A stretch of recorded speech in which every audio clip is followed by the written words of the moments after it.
복 있는 사람은 악인들의 꾀를 따르지 아니하며 죄인들의 길에 서지 아니하며 오만한 자들의 자리에 앉지 아니하고 오직 여호와의 율법을 즐거워하여 그의 율법을 주야로 묵상하는도다. 그는 시냇가에 심은 나무가 철을 따라 열매를 맺으며 그 잎사귀가 마르지 아니함 같으니 그가 하는 모든 일이 다 형통하리로다. 악인들은 그렇지 아니하며 오직 바람에 나는 겨와 같도다. 그러므로 악인들은 심판을 견디지 못하며 죄인들이 의인들의 모임에 들지 못하리로다. 무릇 의인들의 길은 여호와께서 인정하시나 악인들의 길은 망하리로다. 혹시 전공자 있으신가요? 전공자가 안 계신데도 이렇게 은혜로운 수준 높은 찬양을 불러주시니 너무 감사하네요. 네, 여러분들 당연히 들으시면 안 됩니다.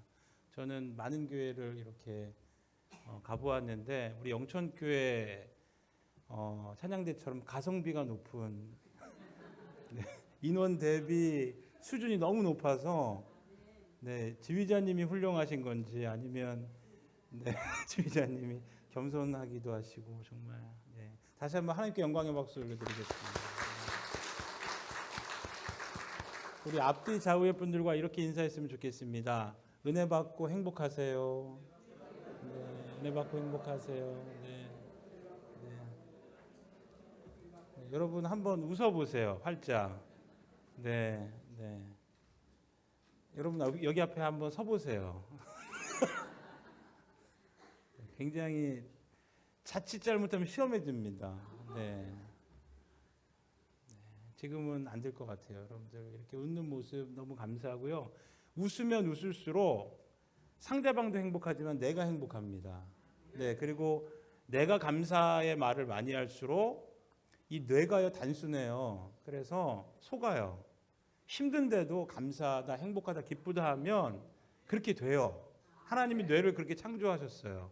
얼마나 감사한지 몰라요. 뇌가 다 따지고 다 파악해보고 검증해보고 이러고선 받아들이면 이게 꼼짝없이 뭐 어떻게 해요? 그런데 뇌는 우리가 얘기하는 대로 그렇게 받아들입니다. 인식하고. 그래서 성경 말씀대로 항상 기뻐하고 늘 감사하는 삶이 결국 행복의 시작임을 믿으시길 축복합니다. 네. 옆 사람 보고 다시 한번 인사해 볼까요? 네, 사랑합니다.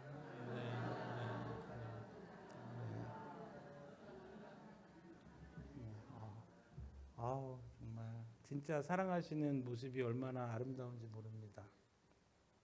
김남준 목사님이 쓰신 시편 23편 강해라는 책이 있습니다. 그 책 서두에 보면 참 은혜로운 내용이 있어서 제가 함께 나누고 싶습니다. 원인을 알 수 없는 이상한 병에 걸린 중년 신사가 있었습니다. 여러 병원을 찾아다니며 유명하다는 의사는 다 만나보았지만 신경성 질환이라는 진단 외에는 별다른 뚜렷한 소견이 없는 거예요. 낮이면 불안하고 초조해지고 밤이면 누군가가 목을 조이는 것 같아서 도무지 잠을 이루지 못하는데 뭐 의사들은 그냥 신경이 예민한 거예요. 이 정도로 얘기하고 많이 이 환자 입장에서는 정말 답답하고 힘든 노릇입니다. 그러던 어느 날 친구로부터 독실한 크리스천 정신과 의사를 소개받았습니다. 의사는 정말 젊은 사람이었지만 참 겸손하고 친절한 사람이었어요. 마음에 들었죠. 장시간 환자 이야기를 경청하던 의사는 선생님 염려하지 마세요. 그 병은 제가 꼭 고쳐드리겠습니다.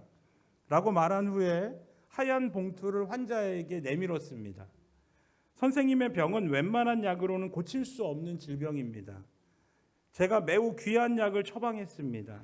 약국에 가시기 전에 먼저 오늘 밤 조용한 시간에 혼자서 이 처방전을 꼭 읽어보세요. 환자는 온 가족이 깊이 잠든 밤 조용한 시간에 처방전이 담긴 봉투를 뜯어 읽어보았습니다. 뜻밖에도 다음과 같은 메모지가 그 안에 담겨 있었어요. 이렇게 써 있었습니다. 처방전 귀하의 신속한 쾌유를 기원하며 다음과 같이 처방합니다. 약의 이름 구약, 약의 종류 시편 23편, 용법 및 용량 하루 5차례 식전 식후에 물 없이 천천히 씹어서 드십시오. 기타 사항 꾸준히 장기 복용하셔야 뚜렷한 효과를 볼 수 있습니다. 여러분들은 아멘이죠. 이 환자는 화가 치밀어 오르는 거예요. 매우 분노했습니다. 마치 사기당한 것 같은 거예요. 자기는 그 의사를 믿었는데 홧김에 처방전을 쓰레기통에 던져버렸습니다. 그러나 그날 밤도 결국 한숨도 자지 못했어요. 병세는 갈수록 점점 더 악화되었습니다. 마침내 환자는 물에 빠진 사람이 뭐를 잡는다? 그렇죠. 지푸라기 잡는 심정으로 뭐가 생각났을까요? 그렇죠. 그 처방전이 생각이 난 거예요. 여러분들 이 책 다 읽어보신 거예요? 너무 잘하시네. 할 수 없이 의사의 지시에 따라 시편 23편 말씀을 하루에 몇 차례? 5차례씩 천천히 읽기 시작했습니다. 일어나자 한 번, 아침 식사 후에 한 번, 점심 먹고 한 번, 저녁 먹고 한 번, 또 한 번은 언제요? 읽으셨네, 책을. 자기 전에 한 번. 이렇게 5번을 읽었어요. 그리고 약 한 달이 흘렀습니다. 그러던 어느 날 이른 아침에 평소와 다름없이 시편 23편을 천천히 읽고 있었습니다. 이제는 거의 외울 수 있게 되었어요. 그렇죠. 6절밖에 안 되는 짧은 본문 아닙니까? 한 달 동안 하루에 5차례씩 매일 읽은 거예요. 그래서 언제부터인지 그는 정해진 시간이 되면 조용히 눈을 감고 시편을 암송하기 시작한 거예요. 일부러 외우려고 그런 게 아니라 그냥 저절로 암송이 되는 거죠. 여호와는 나의 목자시니 내게 부족함이 없으리로다. 이 시의 첫 구절을 암송하는 순간 그는 갑자기 심령이 무너지는 커다란 충격을 받게 됩니다. 가슴 속에 있던 무거운 응어리가, 꽉 막혀 있던 응어리, 답답했던 응어리가 갑자기 흐물흐물해지더니 다 내려가는 듯한 그런 기분이 드는 거예요. 뜨거워지기 시작했습니다. 그리고 영혼 깊은 곳에서 일찍이 경험해 볼 수 없었던 통곡이 터져 나오는 거예요. 자신의 아집과 하나님 없이 살아온 교만이 무너지고 하나님 앞에 선 자신의 참 모습을 드디어 발견하게 된 것입니다. 비로소 자신이 얼마나 하나님 앞에서 불순종으로 살았는지, 자신의 영혼을 돌보는 일에는 얼마나 소홀히 살았는가 뼈저리게 후회하였습니다. 그리고 전적으로 새롭게 태어나는 것 같은 마음이 든 거예요. 놀라운 일이 일어났습니다. 순간 병이 어떻게 된 것 같아요? 싹 나은 것 같은 거예요. 이날 밤 이 환자는 잘 잤을까요? 또 못 잤을까요? 읽었네요, 여러분들. 잘 잤습니다. 오랜만에, 아주 오랜만에 달콤한 잠을 잤어요. 그 어떤 의사도 고치지 못했던 마음의 병이 시편 23편 말씀을 통해 깨끗이 치유된 것이죠. 마음의 병만 치유된 것이 아니라 이 시편 23편 말씀을 통해 복음을 만나게 되었고 영혼이 구원을 받게 되었습니다. 이처럼 시편 23편 말씀에는 우리의 영혼을 소생시키는 놀라운 능력이 담겨 있습니다. 오늘 이 시간 시편 23편 말씀을 통해 세상에 지친 우리의 몸과 마음이 새 힘을 얻고 용기를 얻는 은혜의 시간 되시길 주님의 이름으로 간절히 축복합니다. 시편 23편의 저자가 누구일까요? 다윗입니다. 다윗이라고 모든 학자들이 동의하고 있지만 언제 어떤 배경에서 지어졌는가에 대해서는 여러 가지 의견들이 있어요. 그런데 크게 2가지로 나눌 수 있습니다. 먼저 다윗이 말년에 이제 하나님 앞에 서게 될 때가 가까웠을 때 자신의 인생을 돌아보며 그동안 인도해 주신 하나님의 은혜에 감사하면서 지은 시다. 이렇게 이제 보는 학자들이 있습니다. 이유는 시 전반의 어떤 분위기가 어때요? 평화로워요? 아니면 아주 투쟁적이에요? 평화롭죠. 그래서 이제 하나님이 그동안 인생을 이끌어 주셔서 감사합니다. 이제 말년에 그런 어떤 신앙의 마음을 가지고 이제 전쟁도 다 끝나고 왕권도 안정이 되어서 그런 감사의 마음을 담아서 기록한 시다. 그렇게 보는 학자들도 있고요. 또 다른 한편으로는 5절에 보면 어떤 말씀이 나오냐면 원수라는 얘기가 나와요. 원수. 또 6절에 보면 여호와의 집에 영원히 살고 싶다. 거하고 싶다. 이런 말씀이 나와요.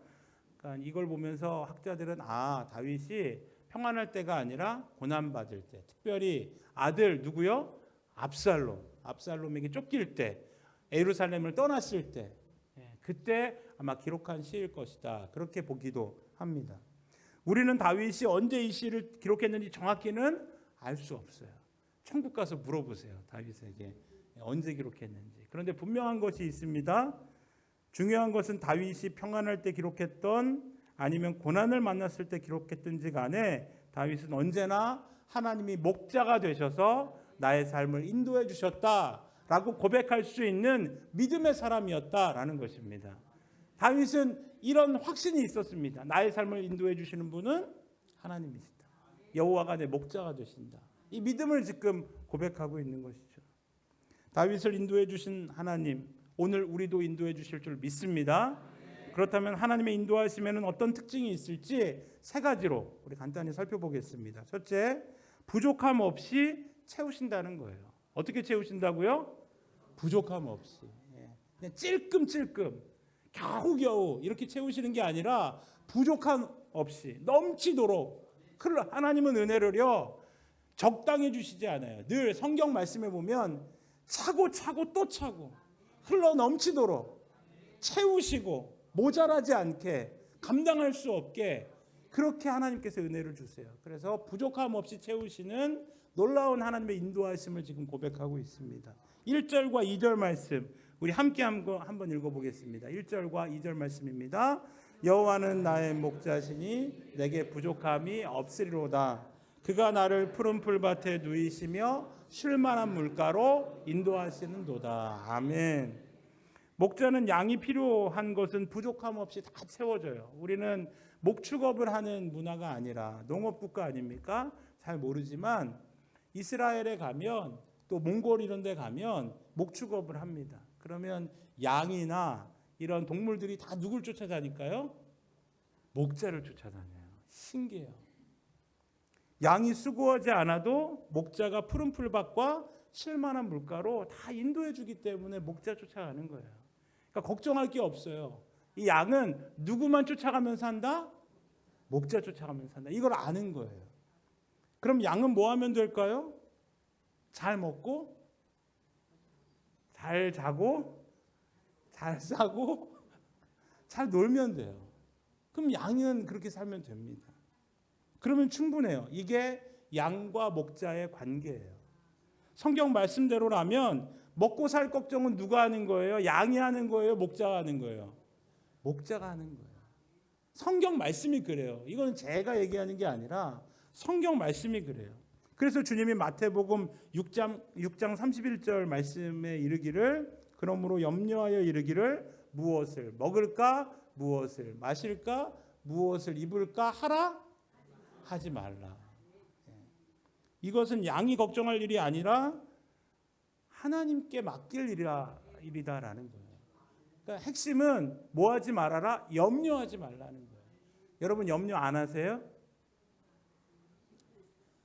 셀 수 없이. 염려 너무 많잖아요. 그런데 이게 주님께서 정말 안타까워하시는 모습이라는 거예요. 주님이 원래 우리에게 기도하시는 거는 뭐 하지 말라?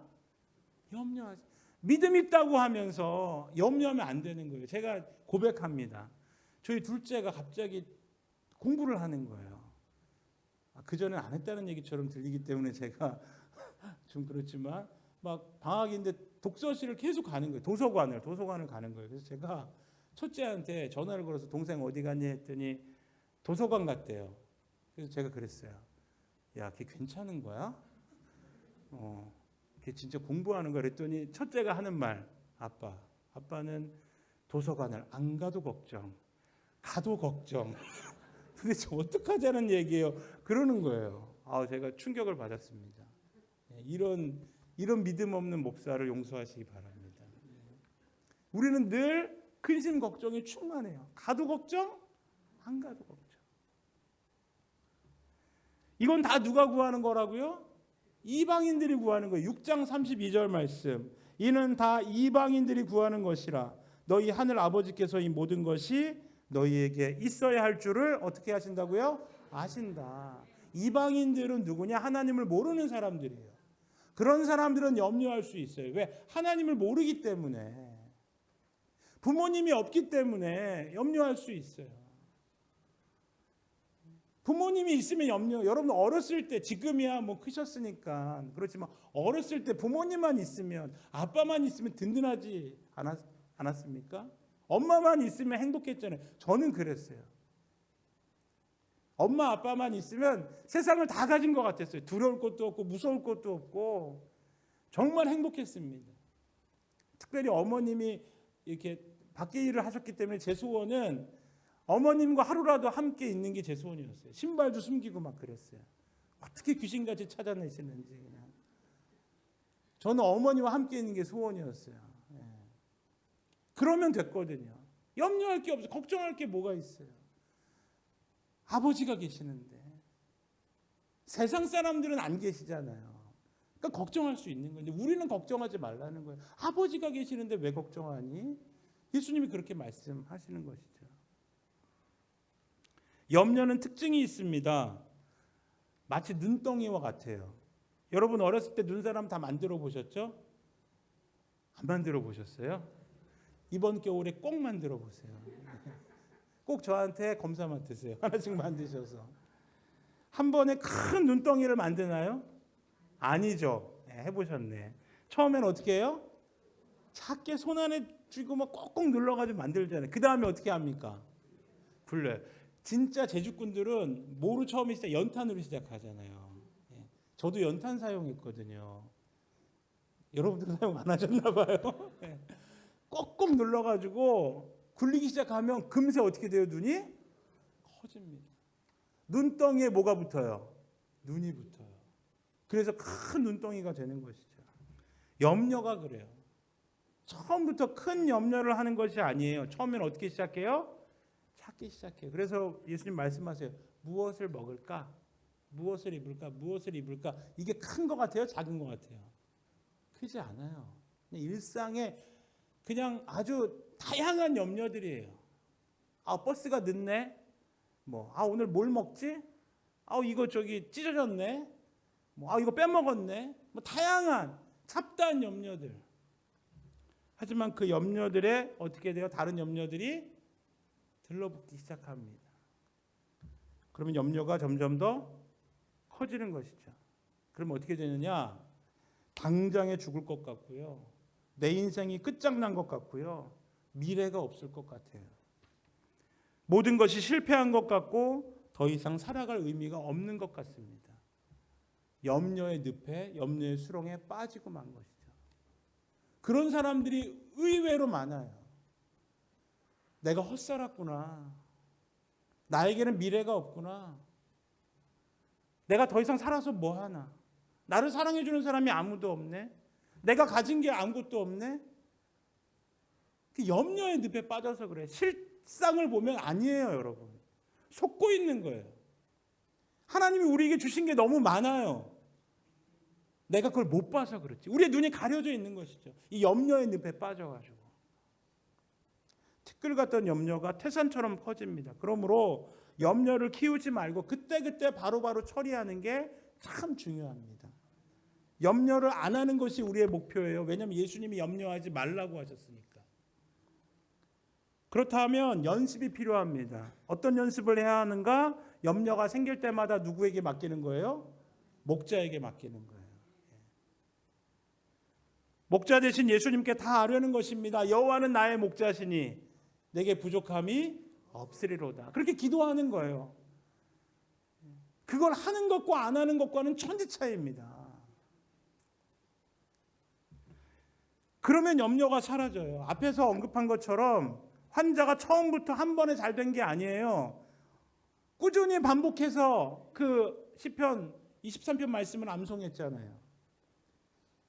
그렇게 꾸준히 반복해서 맡기다 보면, 기도하다 보면 어느새 염려가 사라지고 내 안에 믿음이 자랍니다. 놀랍습니다. 신기해요. 해봐야 돼요. 해보면 알아요. 혹시 염려가 충만하신 분들 계십니까? 한번 해보세요. 안 되면 저를 찾아오세요. 근데 저를 찾아오실 분 아무도 안 계실 거예요. 반드시 해결이 됩니다. 믿음이 생겨요. 그렇지. 주님이 나의 목자가 되시지. 염려할 것 없지. 주님이 가장 좋은 길로 인도해 주실 거야 라는 믿음이 막 샘솟는 거예요. 이건 제가 경험해 봐서 알아요. 제가 염려가 많은 얼굴이에요, 적은 얼굴이에요? 염려 전문가입니다. 도마가 제 큰 형님이세요. 네. 어쩜 그렇게, 아까 전에도 얘기했잖아요. 도서관을 가도 염려하고 안 가도 염려하고. 이런 저를 목사로 쓰시는 하나님도 참 힘드실 것 같아요. 네. 그런데요, 그럼에도 불구하고 그런 염려가 생길 때마다 저도 맡겨요. 그렇게 맡기면 놀라운 일이 일어납니다. 더 이상 염려가 안 되는 거예요. 그리고 믿음이 생겨요. 누가 해주실 거다? 목자가 해주실 거다. 그러니까 사는 거예요, 여러분. 그리스도인들이 어떻게 이 세상을 담대히 살아갈 수 있는가? 여기에 진리가 있는 거예요. 내가 사는 게 아니거든요. 이제는 내가 사는 게 아니라 누가 살아요? 그리스도께서 사시는 거거든요. 주님이 하시는 거거든요. 그런 믿음이 생기는데 어떻게 해요? 그냥 믿어지는데. 내 안에 평안이 있었으면 좋겠어요? 하나밖에 없어요. 하나님을 나의 목자로 인정할 때 내 안에 내적 평안이 생기는 거예요. 내가 붙들려고 애쓰려고 하면 안 돼요. 아무리 노력해 보십시오. 되나? 내가 목자가 아닙니다. 내 인생은 내 것이 아니에요. 내 마음대로 할 수 있는 것 여러분 몇 가지나 됩니까? 자식들 내 마음대로 되나요? 이제는 좀 알겠어요. 품 안의 자식이란 말을. 좀 더 품 안에 있을 때 좀 물고 빨고 할 걸. 네. 시간은 흘러가요. 내 마음대로 되는 것 사실 별로 없습니다. 내 인생이 내 뜻대로 흘러갑니까? 아니요. 한 치 앞도 모르는 게 우리입니다. 우리 인생이에요. 다 모든 염려를 누구에게 맡기세요? 하나님께 맡기세요. 네. 사실 우리가 염려하는 것들이요. 여러분들 한 달 전에 염려했던 것들 기억나는 분 계세요? 혹시 1년 전에 염려했던 거 기억나는 분 계세요? 10년 전은요? 사실 기억나는 게 별로 없어요. 그런데 우리는 매일 한 보따리씩 염려하면서 살아가요. 쓸데없는 것들을. 그게 다 마귀가 주는 거예요.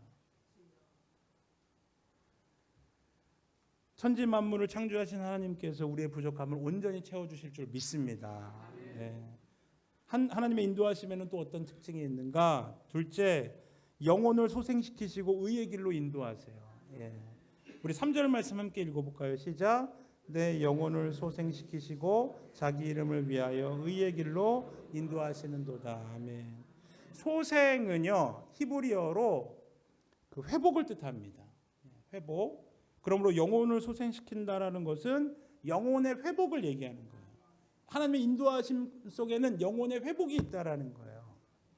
영혼을 상처 입히는 무기는 오직 이 세상에 단 하나입니다. 영혼을 상처 입히는 무기가 뭘까요? 뭘 것 같으세요? 죄. 죄예요, 죄. 우리의 영혼을 상처 입히는, 우리의 영혼을 죽이는, 우리의 영혼을 아프게 하고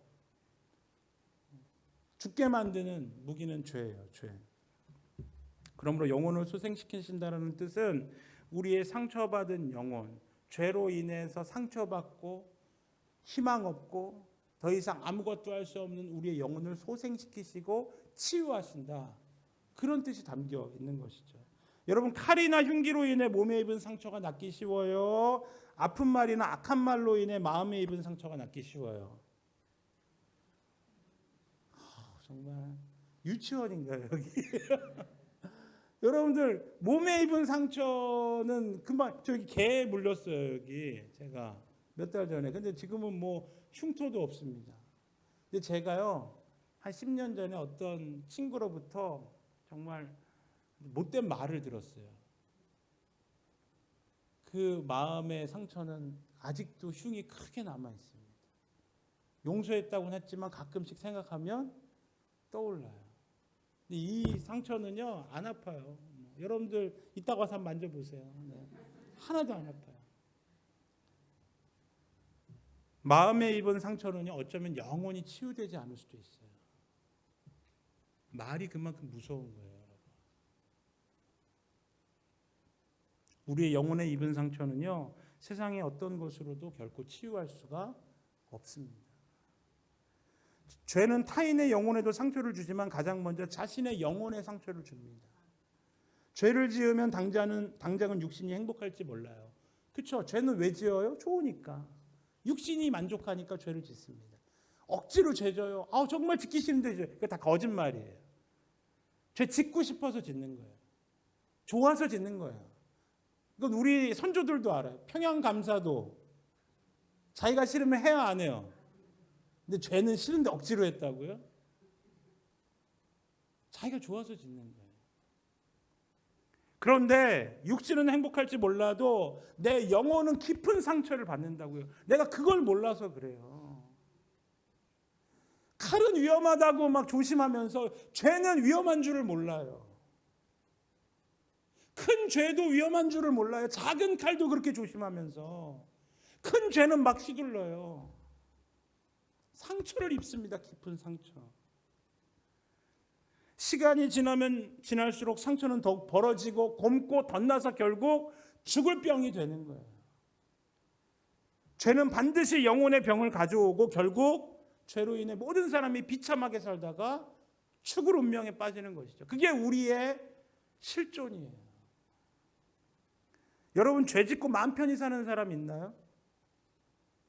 우리가 다 알잖아요. 그 죄를 감추기 위해서 얼마나 수고하는지. 여러분, 죄 안 짓는 게 사실 편해요. 죄 짓고 그걸 감추는 게 더 힘들어. 효율이 너무 떨어져. 가성비가 없어요, 사실은. 죄를 감추는 게 훨씬 힘듭니다. 얼마나 수고합니까? 그 죄를 들킬까 봐 전전긍긍하고 거짓말에 거짓말을 낳고 이거 맞추고 저거 맞추고 그러다가 인생이 엉망진창이 되는 거예요. 주변을 보세요. TV나 매스컴을 보세요. 죄 때문에 온 나라가 떠들썩합니다. 멀리 갈 것도 없어요. 우리 인생을 보십시오. 죄 때문에 얼마나 힘들고 어렵게 삽니까? 내가 이렇게 힘든 이유가 뭐예요? 따지고 들어가 보면 죄 때문이에요. 죄 때문에. 후회하고 또 후회해도 죄로 인한 영혼의 상처를 치유할 방법은 우리에게는 없습니다. 후회를 10,000시간, 10,000,000시간 해도 해결이 안 돼요. 그런데 하나님을 나의 목자로 삼으면 하나님이 어때요? 나의 영혼을 어떻게 하시겠다고요? 소생시켜 주시겠다. 아멘. 여러분, 이게요, 은혜 중에 은혜인 줄 믿으시길 축복합니다. 영혼이 소생받을 수 있는 이 은혜는요, 오직 하나님께밖에는 없는 줄 믿으시길 축복합니다. 하나님을 믿는다라는 것은 하나님의 아들 예수님을 믿는다는 거고요. 예수님을 믿는다라는 것은 예수님이 나를 위해서 십자가에서 죽으심으로 나의 모든 죄가 깨끗하게 용서함 받았다라는 그 복음을 믿는다라는 거예요. 그리고 복음을 믿는다라는 것은 이제는 죄를 해결할 방법을 내가 이제 얻게 되었다라는 것입니다. 여러분들은 예수님을 믿기만 하면, 복음을 믿기만 하면 이제 죄의 문제 더 이상 걱정하지 않아도 된다라는 거예요. 하나도 안 기쁘신가 보네. 축복, 그래서 복음인 거예요. 기쁜 소식. 이걸 해결할 방법이 없었거든요. 예수님이 해결해 주신 거예요. 복음을 믿으면 방법이 생기는데 그 방법이 무엇이냐? 회개입니다. 아멘. 회개. 회개하면 우리의 영혼이 상처와 치유가 돼요. 하나님은 우리의 모든 죄를 용서해 주시고 다 회복시켜 주세요. 용서받지 못할 죄는 오직 하나예요. 회개하지 않는 죄. 그러므로 정말 내가 그리스도인이라면 날마다 우리의 죄를 회개해야 돼요. 네. 내가 깨닫는 죄는 다 회개하세요. 회개 성경학교 이후로, 주일학교 이후로 나는 회개는 끊었어요, 목사님. 그건 애들이나 하는 거지. 이런 분들 안 계시겠죠? 날마다 회개하세요. 네. 죄가 많아서 회개하는 게 아니에요. 믿음이 있기 때문에 회개하는 거예요.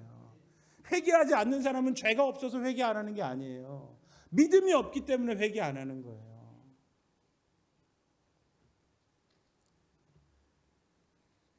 말로 행동으로 마음으로 생각으로 지은 모든 죄를 즉시 회개하시기 바랍니다. 우리의 영혼은 안전해집니다. 하나님이 회복시켜 주세요. 그게 회개의 축복인 것이죠. 반복하는 죄가 있으세요? 그럼 반복해서 회개하세요. 반복해서 지을 때 마귀가 우리를 유혹합니다. 더 이상 회개하지 마. 반복해서 짓는 죄를 뭘 그렇게 회개하니? 넌 양심도 없냐? 근데 예수님이 그러세요. 몇 번까지 용서해 주래요? 7번씩 70번. 곱셈해 보세요. 몇 번이에요? 똑똑하시네요. 490. 그럼 예수님 490번만 용서해 주라는 거예요? 77은 완전 수잖아요. 7번씩 70번은 계속 용서해 주라는 거예요. 그렇게 말씀하신 예수님이 우리의 죄는 용서해 주실까요? 안 해 주실까요? 끝까지 용서해 주세요. 여러분 1000번이고 10,000번이고 같은 죄를 반복한다면 매일매일 회개하시길 축복합니다. 그러면 반드시 죄를 이길 수 있어요. 회개하면 죄가 끊어져요. 회개를 안 하기 때문에 내가 어느 정도 해보고 안 되기 때문에 회개 안 하니까 그 죄가 나에게 자리를 잡는 것이지. 여러분 회개하세요. 주님 앞에 부끄러워도 회개하세요. 그것만이 살 길인 줄 믿습니다. 의의 길로 인도하신다는 것도 마찬가지예요. 복음을 믿으면 이제 우리는 의인이 되는 거예요. 의로워서가 아니라 예수님 때문에 의롭다고 여겨주시는 거예요. 우리가 예수님과 함께 있기 때문에 하나님이 우리를 그냥 예수님과 하나로 보시는 거예요. 이 은혜가 얼마나 큰 은혜인지 지금은 잘 모르지만 이제 우리는 다 하나님 앞에 서게 됩니다. 젊으나 나이가 있으시나 상관없어요. 아기도 다 씁니다. 결국에는. 그러면 그때 알게 돼요. 이게 엄청난 은혜라는 것을. 의롭다고 여겨주시는 은혜가, 의의 길로 인도해 주시는 은혜가 엄청 큰 은혜인 줄 그때 아는 거예요. 왜요? 천국에 그냥 들어가게 해주시거든요. 여러분들은요 가장 행복한 사람들이에요. 왜요? 천국 무료 이용권, 평생 영원 이용권을 다 받으신 분들이기 때문에 그렇습니다. 여러분 제가 누군가에게 호텔, 신라 호텔 숙박권을 공짜로 받았어요. 제가 옛날에 청년 사역하던 청년 중에 한 명이, 영천교회는 아닌데요. 옛날에 사역하던 청년이 이렇게 줘가지고 갔는데 너무 좋은 거예요. 2박 3일 너무 좋은 거예요. 신라 호텔 꼭 가보세요. 너무 좋은 거예요. 근데 여러분 천국은 신라 호텔보다 좋을까요? 나쁠까요? 비교할 수. 근데 그거를 언제까지 이용한다고요? 평생. 이거 뭐 드셔보셔야 아시지. 천국 평생 이용권을 다 갖고 계시다고요. 은혜 중에 은혜이신 줄 믿으시길 축복합니다. 마지막, 하나님의 인도하심 어떤 특징이 있는가? 나와 함께 하시면 나를 지켜주신다라는 거예요. 4절 말씀 함께 읽어볼까요? 시작. 내가 사망의 음침한 골짜기로 다닐지라도 해를 두려워하지 않을 것은 주께서 나와 함께 하심이라. 주의 지팡이와 막대기가 나를 안위하시나이다. 아멘. 네. 여러분 이 말씀은 제가 짧게 마무리하겠습니다. 여러분 주님이 나를 지켜주세요. 제가 한마디로 이거는 정의할게요. 주님은 우리를 위해서 뭐를 버리셨어요? 생명을 버리셨어요. 그 생명을 버리신 주님께서 우리를 지켜주실까요? 안 지켜주실까요? 그거는 말하면 입만 아파요. 여러분들 염려하지 마세요. 여러분들이 어떤 상황 가운데 있다 할지라도, 어떤 두려운 곳에 있다 할지라도, 사망의 음침한 골짜기가 나를 삼킬 것 같은 그런 위협 속에 있다 할지라도 반드시 우리 주님은 여러분들을 지켜주십니다. 반드시 지켜주세요. 말씀을 정리해요. 우리는 다 양이에요. 인간은 누구나 다 양입니다. 그래서 누가 필요해요? 목자가 필요합니다. 하나님을 목자로 삼으시길 바라요. 하나님이 그러면 우리를 인도해 주십니다. 세 가지를 꼭 기억하세요. 하나님은 어떻게 채우세요? 찔끔 채우세요?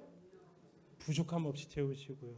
하나님은 우리의 영혼을 소생시키시고 의의 길로 인도하십니다. 마지막으로 하나님은 나와 함께 하시며 나를 어떻게 해주세요? 지켜주세요. 이 세 가지 시편 23편의 이 은혜가 여러분들이 하나님 나라 가는 그날까지 영원히 함께 하시길 주님의 이름으로 간절히 축복합니다. 우리 이 시간 함께 찬양하시고 우리 기도하셨으면 좋겠어요. 주품에라는 우리 찬양입니다. 우리 이 찬양 가사를 생각하면서 우리 함께 고백했으면 좋겠습니다. 가장 안전한 품이 주님 품입니다. 주님이 우리를 붙들어 주시고, 그래서 거친 파도가 날 향해 와도 걱정할 게 없어요. 우리 그런 믿음으로 이 시간 함께 고백하겠습니다.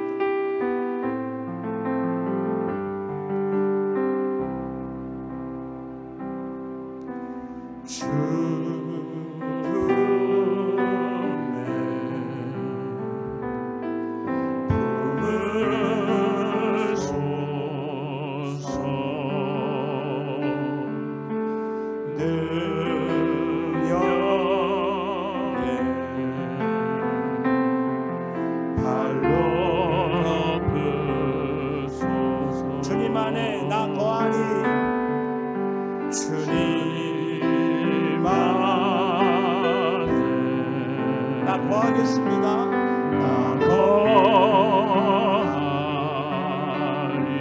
아멘. 주님의 능력,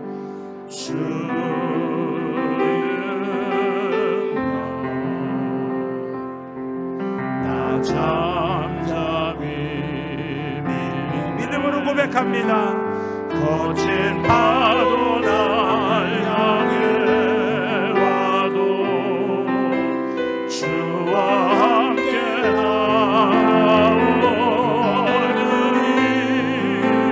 폭풍 가운데 나의 영혼 잠잠하게 주를 보. 우리 가슴에 손을 얹고 찬양합니다. 거친 파도 날 향해 와도 주와 함께 날아오느니, 폭풍 가운데 나의 영혼 잠잠하게 주를 보. 우리 이 시간 기도할 때 오직 하나님만을 나의 목자로 삼고 염려하지 않고 두려워하지 않고 이 세상을 살아갈 수 있도록 주여 믿음으로 함께 해달라고 우리 함께 주여 이름 크게 부르시고 기도합니다. 주여 하나님 아버지, 주님만이 나의 전부이십니다. 나의 목자가 되십니다. 아버지의 능력으로 우리를 덮어주시옵소서. 주님의 품에 안아주시옵소서. 어떤 세상에 하나님 아버지 거친 파도가 우리를 향해 올지라도 하나님 우리가 안전하고 안심하고 평안하게 주님과 함께 동행하기를 원합니다. 잠잠하게 주님을 바라보길 원합니다. 주님 우리와 함께하여 주시옵소서. 주여 우리와 동행하여 주시옵소서. 우리에게 놀라운 은혜로 함께하여 주시옵소서. 살아계신 주님을 경험하고 체험하는 우리의 인생들 될 수 있도록 주님 도와주시기를 원합니다. 하나님 우리를 붙들어 주세요. 불쌍히 여겨주세요. 우리에게 믿음을 더하여 주세요. 이 세상을 내 힘으로 살아가려고 합니다. 하나님 아버지 우리에게 지혜를 주시옵소서. 말씀의 은혜를 주시옵소서. 깨달아 알 수 있도록 주님 도와주시옵소서. 오 주님 감사합니다. 아버지 감사합니다.